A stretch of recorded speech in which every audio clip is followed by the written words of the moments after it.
Hello, and welcome to CEO Authors, the show where leaders share their stories, strategies, and ideas that drive success.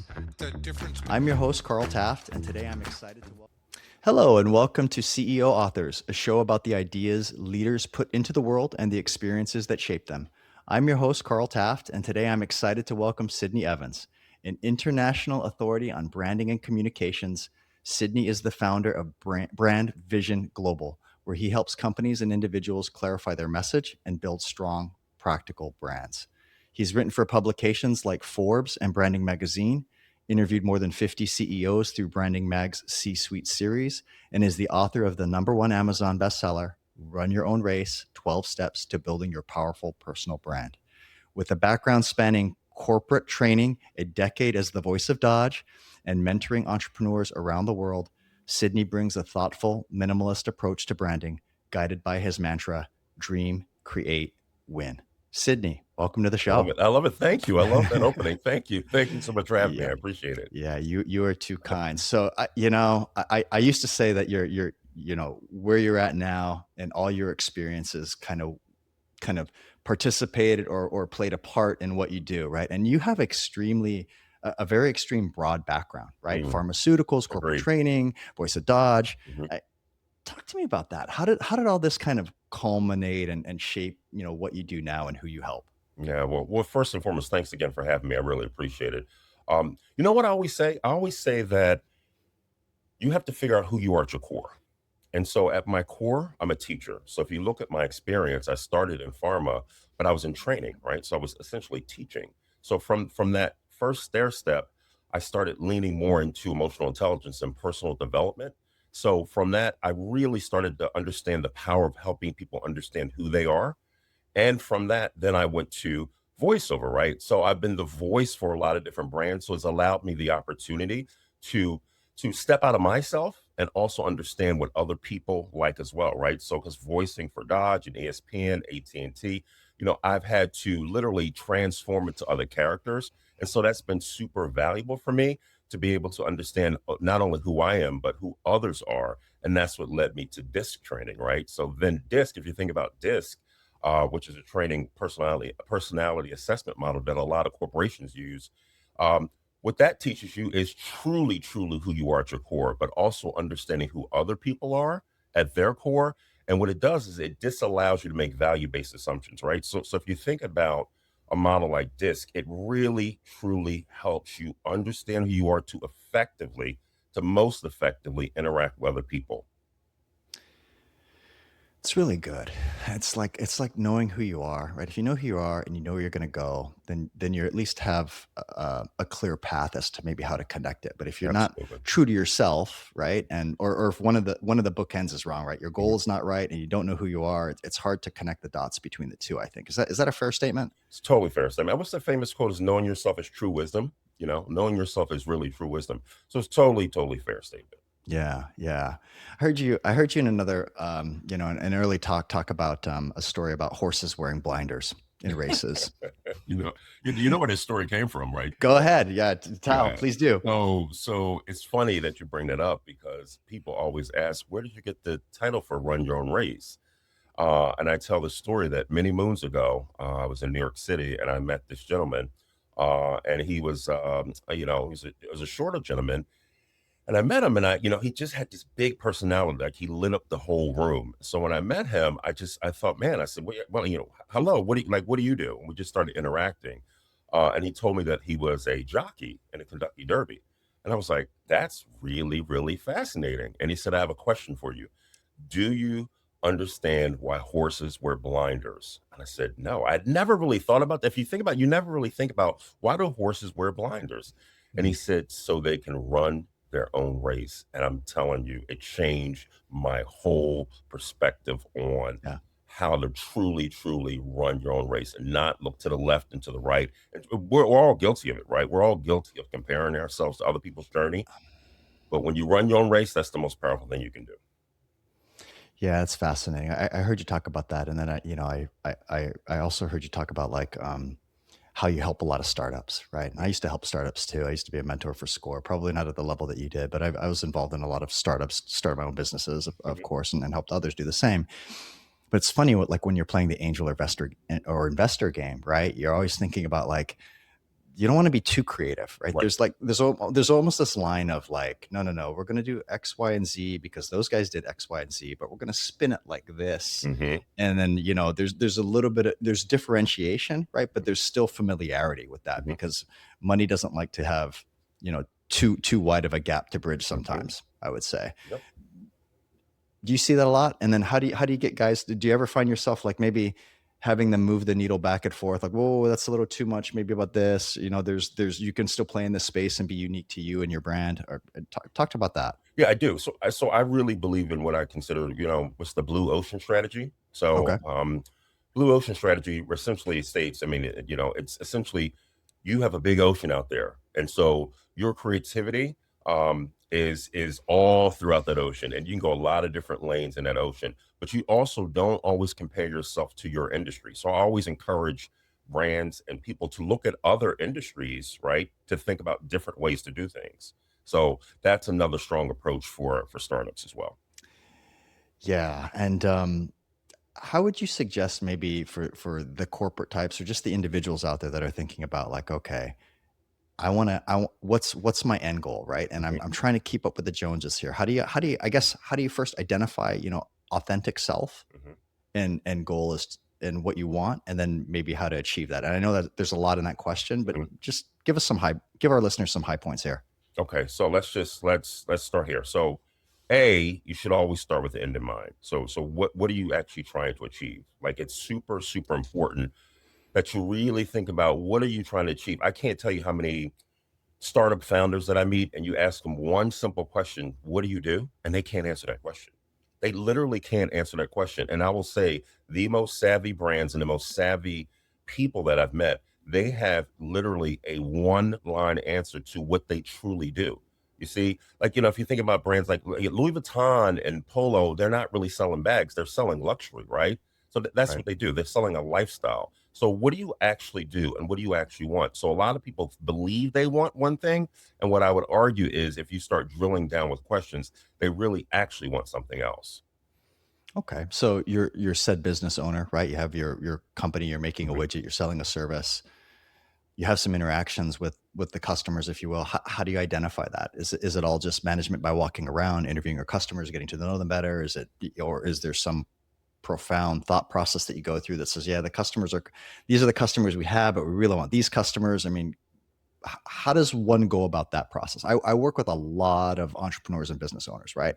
Mhm. And they struggle with this, Mhm. right? There's making money and you're just working on doing what's in front of your face, right? Mhm. And then there's like thinking proactively and saying, Right. is that my customer? Is that my client? Is that the employees? Like, is that how I want to do business, or do I want to do business a different way? Yeah. I think it's a culmination of things, right? So I Yeah. think that you definitely have to identify what the customer wants, right? Yeah. But also too where the trends are going.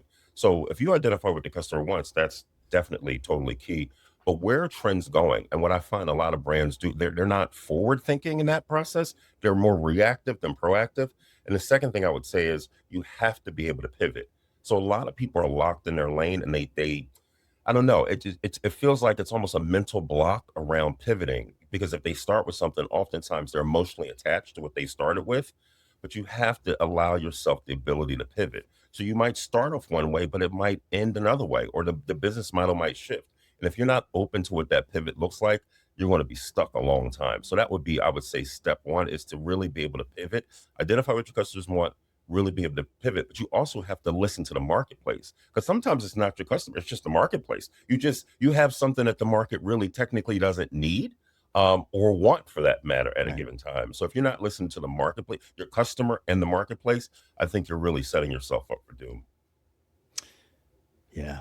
Yeah. Makes a lot of sense. Do you ever deal with people that are looking to exit their business? I do. I deal Yeah. with people that, yeah, Yeah. absolutely, Yeah. absolutely, yeah. Yeah. But Yeah. I find that most people don't know when to exit the business. They don't know when to exit the business. Yeah, Maybe because of an attachment function, you emotional think? attachment. Yeah, Yeah, yeah, yeah. It's emotional it's attachment. it's funny, right? But there's always the reality of like, you're going to exit at some point, right? Either by your own design or Absolutely. somebody else's forces, right, Absolutely. upon you, right? And Absolutely. Yeah. yeah, I find that that's a big I wouldn't say challenge for me, but it's a common discussion that I'm having all the time, right? And Hmm. and you're either for a lot of exits that I deal with, you're either Hmm. running from something or you're running to something. Agreed. The challenge is when you're not running from anything or to anything, Hmm. that there's likely a disconnect and you never really like set the wheels in motion to plan for that, right? Do you think that's the biggest impediment to exiting, in your opinion? You think that's the biggest impediment? Yeah, I think there has to be a motivational force Hmm. of some sort, right? I think that people grow to the size of their fish tank, right? Hmm. And that fish tank is time, energy, capabilities, could be market, Hmm. lots of reasons, right? You grow, right? So Hmm.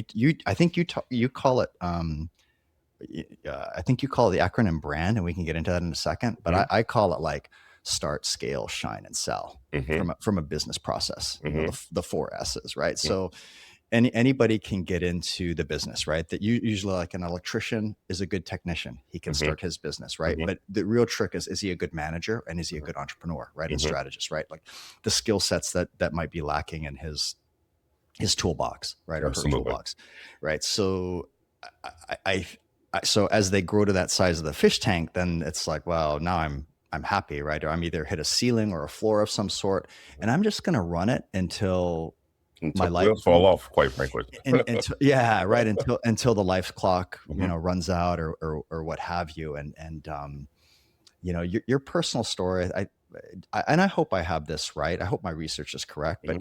at some point in time, did you help your grandmother towards the end of her life, or I did. I maybe you could did. talk to that a little bit? Thanks for bringing it up. Yeah, Yeah, no, I appreciate you bringing it up. My grandmother, if you think about motivation, and that's another point, right? yeah, You have to be motivated by something. And if I had to think about what motivates me the most, God rest her soul, yeah. she was the first person that I saw that truly, truly started from the bottom. Like she really built business from the bottom. She had real estate. She amassed a nice portfolio of real estate before she passed away. And I did help her. I helped her. I remember going in the green van. I tell the story like she bought this green. She was a school teacher, but when she bought her first house, she had this green van, and she would say, "Come on, let's get in the van." And she would literally, she would literally do the plumbing, and she would do everything by herself. The only thing she didn't do by herself were the trades that she obviously electrician you can't do, but anything else, I was in there painting with her and helping her put together different things in the new units that she bought. So when you Amazing. have a model like that, a role model like that, it just it sits with you in a way that sort of it drives my internal clock to just keep going, keep trying to figure things out. That's the other thing Yeah, before you go to the next point. yeah, I think that people don't spend enough time sort of reevaluating who they are. So when you talk about the business aspect of it, I totally agree with that. But I think that's the lack of whatever that of is usually comes because a lot of people don't spend enough time to say, hey, listen, I changed. Like 3 years I've changed. Like I'm a different person now than I was 3 years ago. And that affects you as a founder. That affects you as an operator. That affects you. yeah, yeah. So true. I live in a neighborhood, Hmm. Sydney, where I mean, unfortunately, or for whatever reason, I see a lot of suicide with Mm. just professional individuals, right? Hmm. And I don't know if it's the pressure or trying to keep up with the Joneses or whatever it is, but I just feel like that I don't know who said it, right? That when you're on your deathbed, you never wish you work more hours, right? And Hmm. some life fulfillment, right? And so Hmm. you're a coach and you help people kind of set that tone and start with the end in mind, right? I mean, and for a lot of your personal clients, is that something that you maybe address is maybe a broader, more colorful fulfillment? What does that look like? It's funny, Carl, that you bring that up because growing up, my mother used to take the suicide hotline to our house growing up. She literally ran. So it's ironic that you would bring that up. We had a red phone back then. It was a red phone. It was called like the bat phone. And whenever that phone rang, it was literally somebody who was about to commit suicide. And my mother told me something really key about that. She said, The thing you have to understand, because whenever it rang, I'm like, I'm in my early teens. Whenever it rang, I'm like freaking out. And she said, the thing that you have to, she's retired now, but the thing that you have to realize is that when someone calls on that line, they're looking for help. When somebody calls on that line, they really are looking for a lifeline. That's why they're calling. Because Okay. if they really wanted to do that, they would do it. They're calling for help, and they're just trying to, and sort of assess or analyze what the solutions might be, whatever problem they might be having. And again, I find that people don't spend enough time, Carl. They really don't thinking about how you have changed. And a lot of times people are so hard on themselves. You know how many failures I had, Carl, in my life? Like, do you really like Almost as much as me. do you know how many failures? You know how many people think I just popped up out of the blue, right? You know how first of all, do you know how hard it was to go from pharma to writing? When I used to publish articles on LinkedIn. Nobody used to follow the articles. Nobody in the beginning. People said I was crazy. They were like, "This guy's writing about branding. He's writing about emotional intelligence." Because they don't think you can do it. But I held myself accountable to stay disciplined, to keep going. But always the point of that is always reinventing what I was going to do. Always thinking about Okay. what's next, what's next, what's next, which is one of my mantras. What's next? What's next? Mhm. How do you get into that mental state? Is it just as easy as just sitting down and saying what's next, or is we had a prior guest talking Mhm. about clarity and putting it out and it comes to you, and like what is maybe your process to figure out to answer that question? Because I think a lot of people would benefit from that. I would. Right. So the process for figuring out what's next. Mhm. Well. First, you have to be open to figuring it out. Right. That's the first and foremost. You have to be open to what that looks like. But the thing is, for me, you have to try a lot of stuff. Like if you think about really great, whoever's great in whatever they're doing, they tried a lot of stuff. Yeah.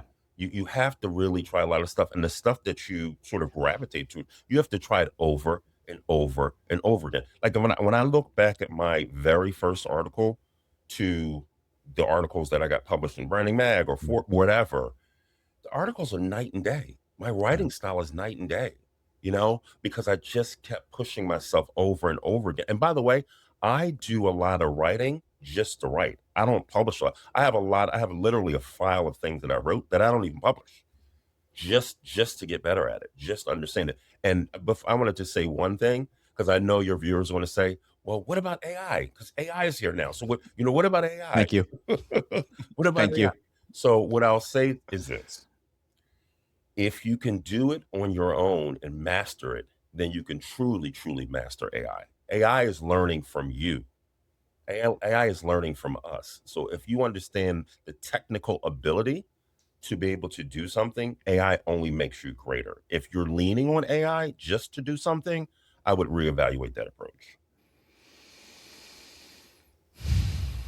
Yeah, and I think everybody can relate to this too, right? You can ask the prompt, whether it's AI or excuse Right. me, ChatGPT or Perplexity or something, and say, Yeah, well, I think there's a few of them there. The first one, like I said earlier, I think is moral judgment. I don't want AI making a moral judgment for me. And what I would also argue is, human capacity, the human capacity to have emotional intelligence. We've had this conversation around emotional intelligence. AI is just not there yet with emotional intelligence, which is why I lean so heavily into emotional intelligence.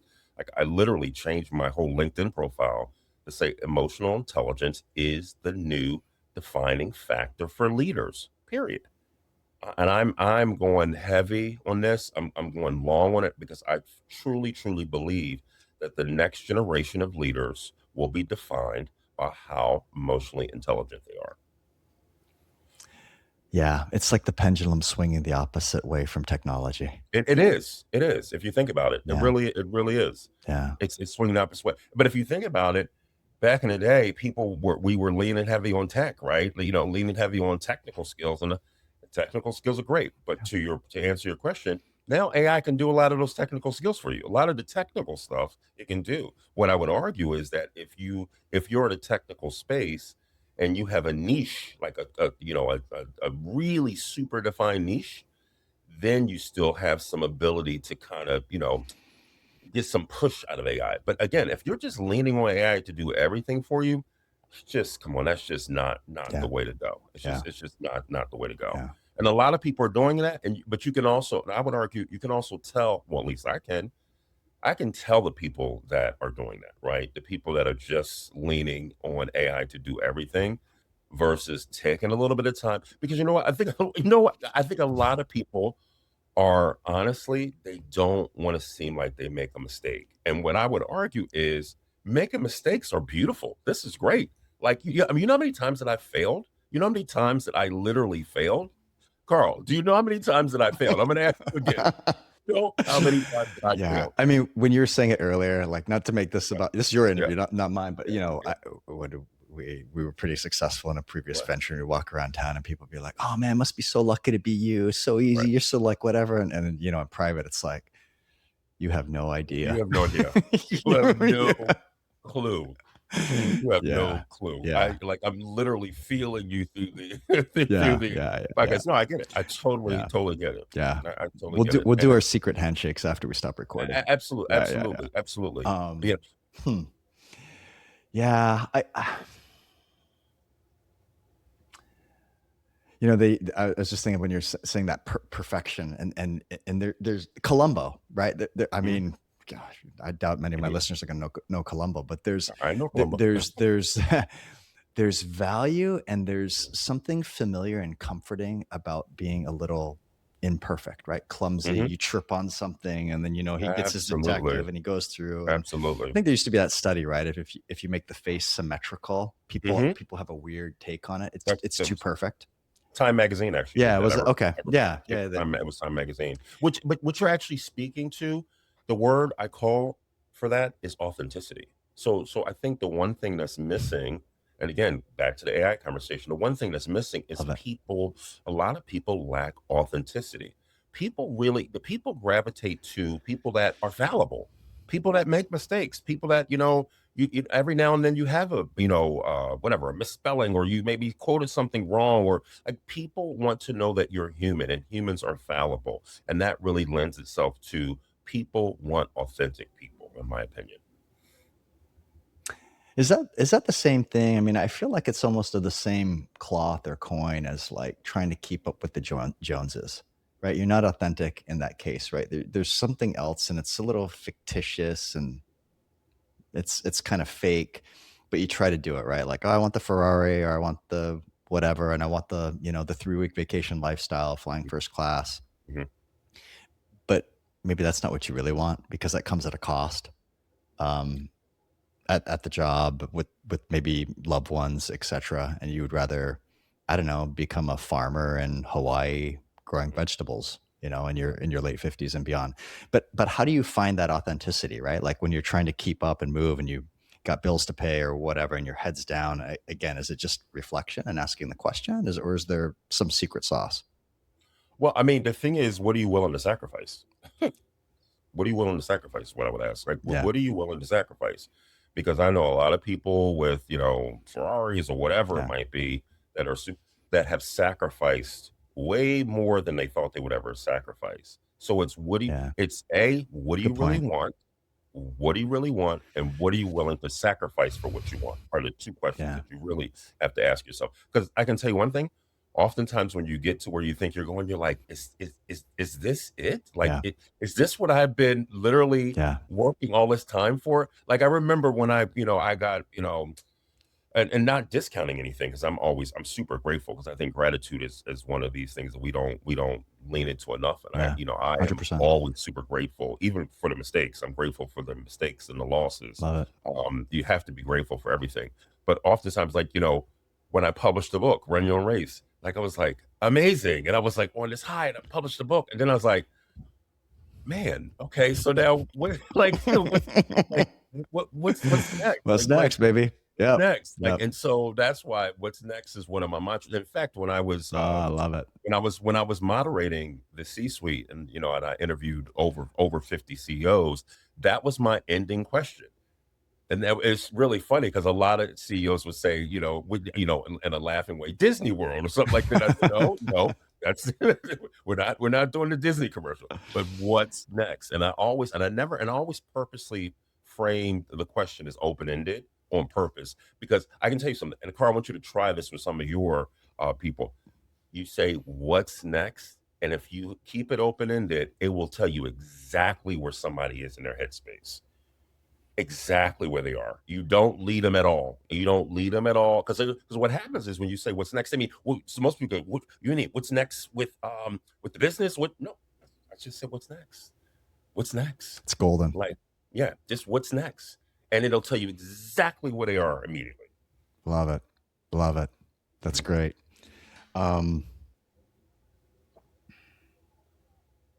So in your mantra, dream, create, win, Mhm. right? Like, what does that mean to you today? And how would you encourage listeners to apply that to their own careers? So, so never ever, and I mean ever, stop dreaming. Like that is, my mom and my grandmother, my late grandmother, Love it. always said two things: never lose hope and never stop dreaming. Dream bigger than you ever thought you could imagine. Now, with that dreaming big, you also need to create as much as you can over and over again. Test things, create, figure out different things. And you only can do that by creating. And when I say win, I mean whatever space that you go into, make so much noise that they have to listen to you. That's really that's one of the secret sauces. You don't even have to be um correct all the time. If you make enough noise, people will start listening to you.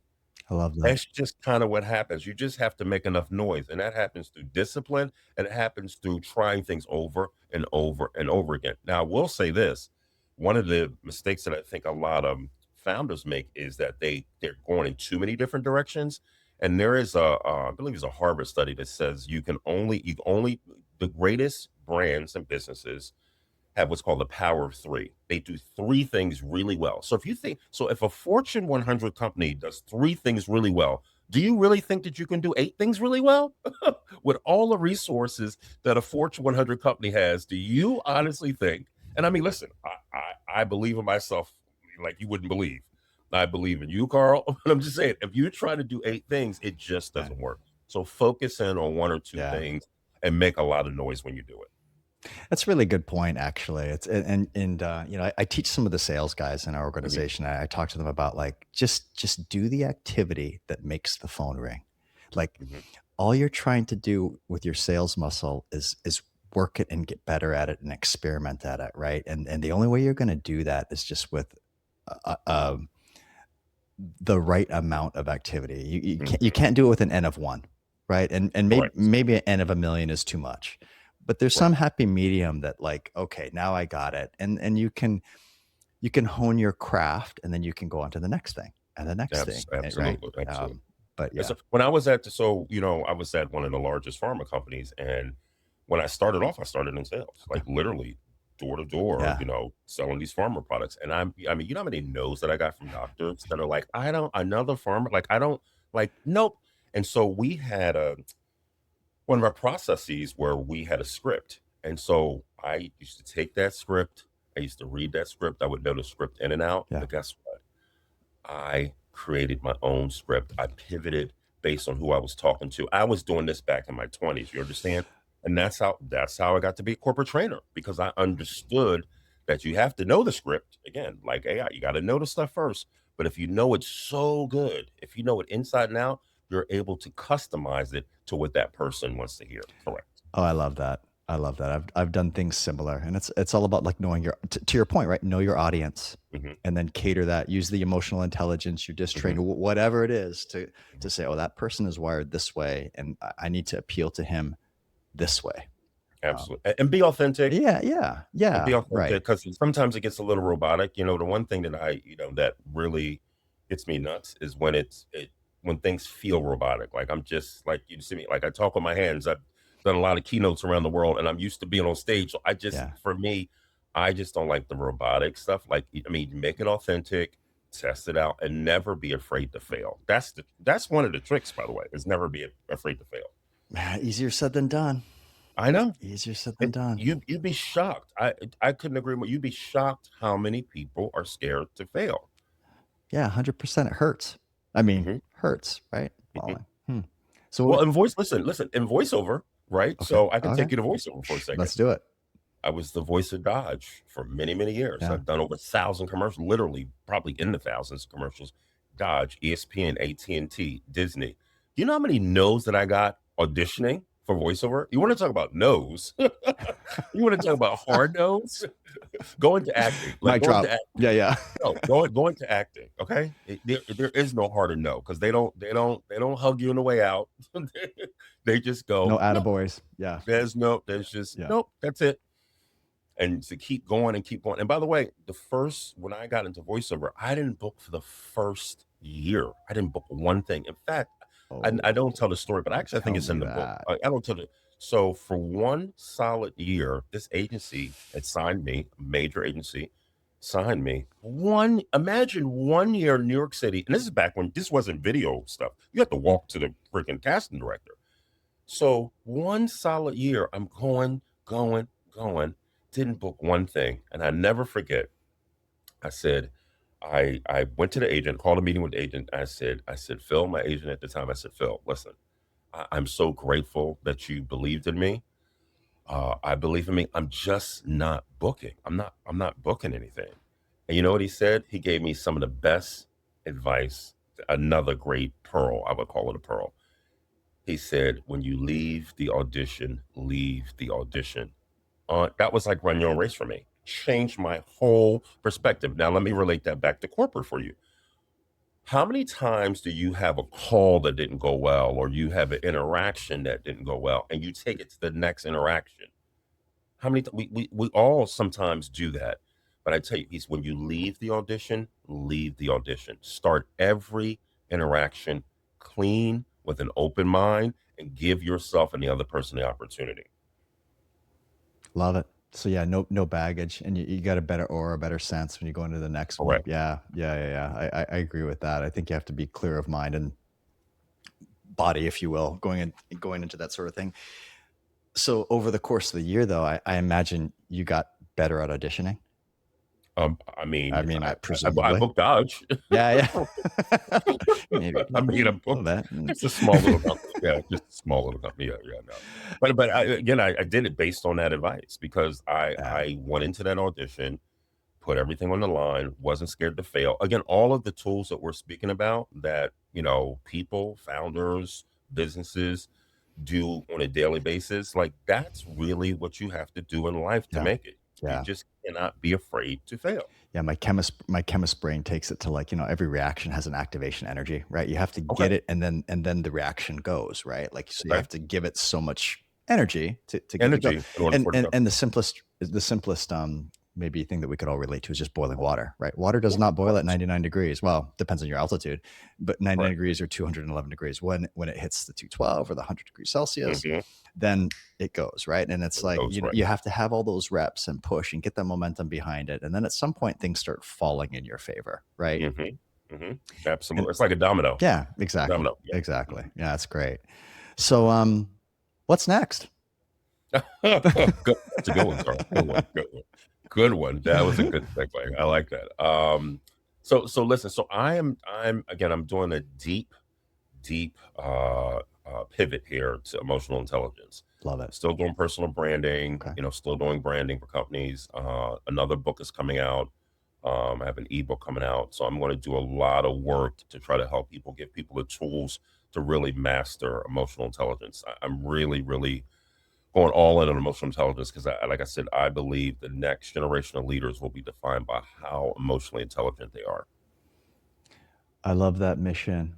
We're going to need you, Sidney, and I'm glad you're leading the charge. So, hey, really appreciate having you on the show. Absolutely. Where can listeners go to learn more about your work, your books? How can they connect with you? Absolutely. They can connect with me on LinkedIn, of course, which is Sidney Evans on LinkedIn, or SydneyEvansGlobal.com. Or if you want to pick up the book, which is still doing well, Run Your Own Race on Amazon. Run Your Own Race by Sidney Evans on Amazon. Okay. It's in Audible too, if I remember correctly, right? It's Audible and voiced by me, by the way. Oh, cool. Very good. That's voiced by me. So if you want to hear more of me, you'll get the Audible. Appreciate awesome. That. Okay. So it's mystery guest, right? And we have, again, CEO authors, but Do you have a question in a vacuum for one of our? Do you have a question for one of our guests? Okay, I do. What do they think will define the next generation of leaders? Love it. I have to write that down so I can pass it on to our next Me guest. too. Yep, that's my question. Sidney, pleasure. Thanks again. Absolutely. It was amazing. Thank you again. I really appreciate it. Thank you very much. To our audience, thanks for joining us on CEO Authors Podcast. Stay tuned for more conversations with the thinkers and leaders shaping how we work, lead, and live. Thank you.